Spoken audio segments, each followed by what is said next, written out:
ஊருல ஒரு சிறிய குளம் இருந்துச்சு. அந்த குளத்துல ஒரு தவளை தனியா வாழ்ந்துட்டு இருந்துச்சு. குளத்துல இருந்த மீன்களும் நண்டுகளும் அதோட பேசவே மாட்டாங்க. அது தனியா இருந்துச்சு.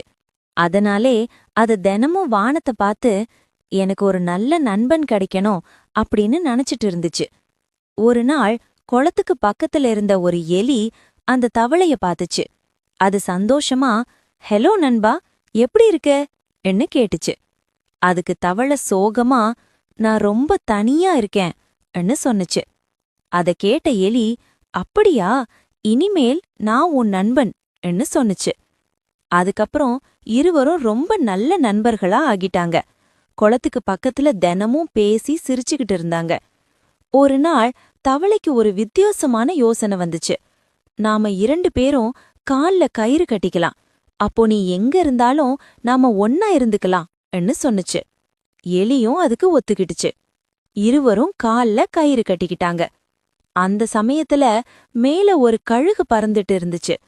அது கீழே பார்த்ததும் எலிய பிடிக்க கீழே வேகமா வந்துச்சு. பயந்த தவளை உடனே குளத்துக்குள்ள குதிச்சு பெரிய தவறு பண்ணுச்சு. எலி இன்னும் கயிறால அதோட கட்டப்பட்டிருந்தது. எலி தண்ணீருக்குள் இழுக்கப்பட்டு மூழ்கி இறந்துச்சு. சில நாட்கள் கழிச்சு எலியின் உடல் தண்ணீர்ல மிதந்தது. மீண்டும் அந்த கழுகு வந்து எலிய பிடிச்சுச்சு.